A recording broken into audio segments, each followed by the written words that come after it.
Assalamualaikum warahmatullahi wabarakatuh.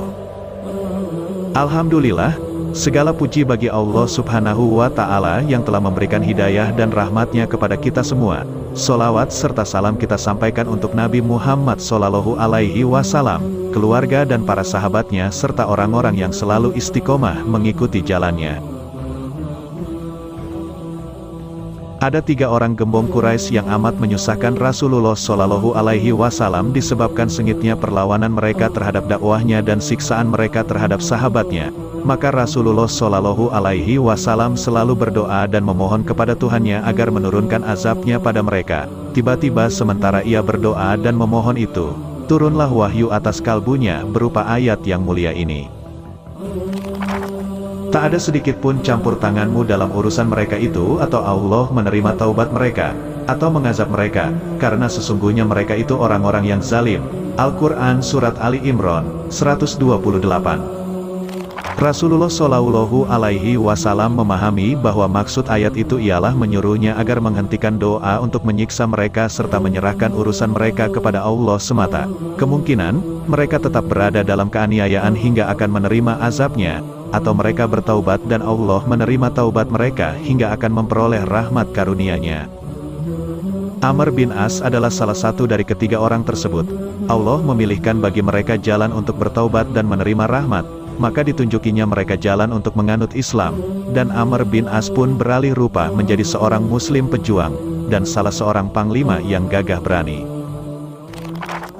Para ahli sejarah biasa menggelari Amr bin As sebagai penakluk Mesir, namun gelar ini tidaklah tepat. Yang paling tepat untuk Amr adalah pembebas Mesir.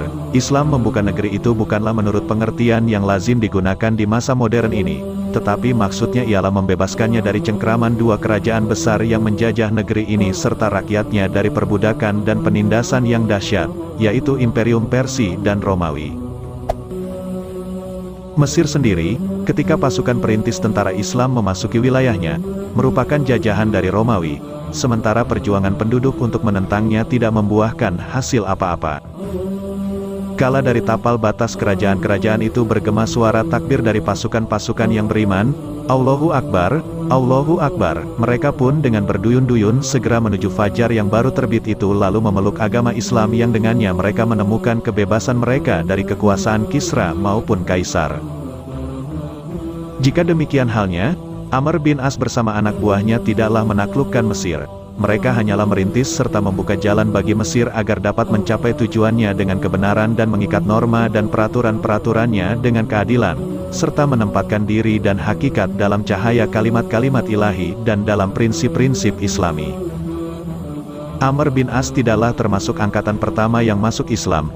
Ia baru masuk Islam bersama Khalid bin Walid tidak lama sebelum dibebaskannya kota Makkah. Anehnya keislamannya itu diawali dengan bimbingan Negus Raja Habsyi. Sebabnya ialah karena Negus ini kenal dan menaruh rasa hormat terhadap Amr yang sering bola-balik ke Habsyi dan mempersembahkan barang-barang berharga sebagai hadiah bagi raja. Di waktu kunjungannya yang terakhir ke negeri itu, tersebutlah berita munculnya Rasul yang menyebarkan tauhid dan akhlak mulia di tanah Arab. Raja Habsyi itu menanyakan kepada Amr kenapa ia tak hendak beriman dan mengikutinya, padahal orang itu benar-benar utusan Allah. Benarkah begitu?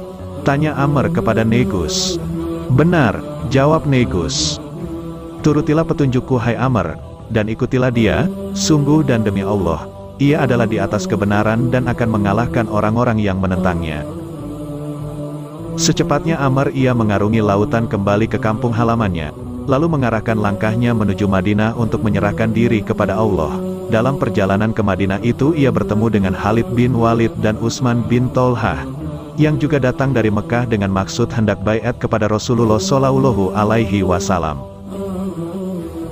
Ketika Rasulullah melihat ketiga orang itu datang, wajahnya pun berseri-seri, lalu berkata kepada para sahabat, Mekah telah melepas jantung-jantung hatinya kepada kita. Mula-mula tampil Khalid untuk berbaiat kepada Rasulullah. Kemudian majulah Amr dan berkata, wahai Rasulullah, aku akan baiat kepada Anda, asal saja Allah mengampuni dosa-dosaku yang terdahulu. Maka Rasulullah menjawab, hai Amr, berbaiatlah, karena Islam menghapus dosa-dosa yang sebelumnya.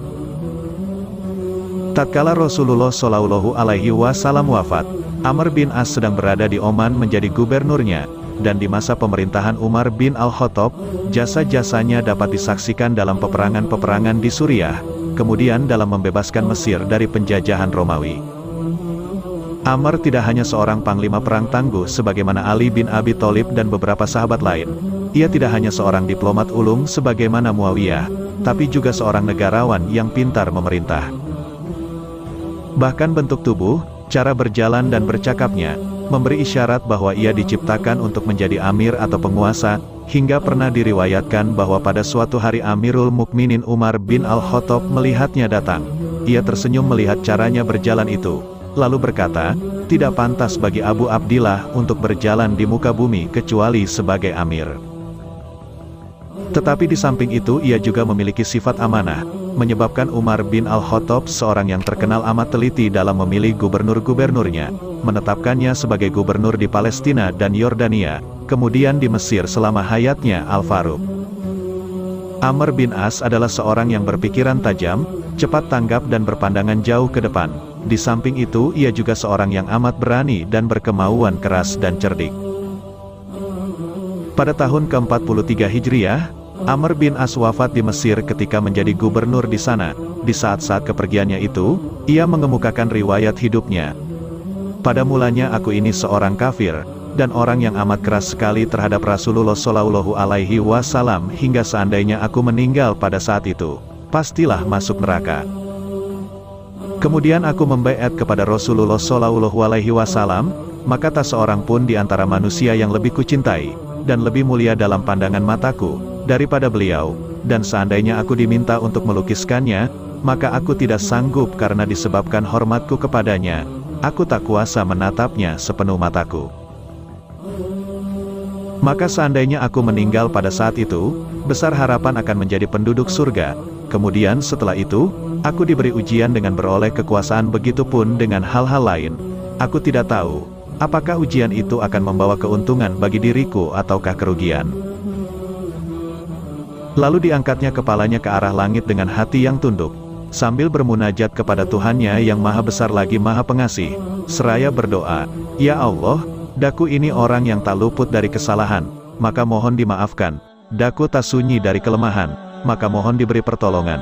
Sekiranya daku tidak beroleh rahmat karuniamu, pasti celakalah nasibku. Demikianlah yang dapat kami sampaikan tentang kisah sahabat Amr bin As. Segala yang benar hanya dari Allah semata, dan jika ada kesalahan itu datangnya dari kami yang endoif. Assalamualaikum warahmatullahi wabarakatuh.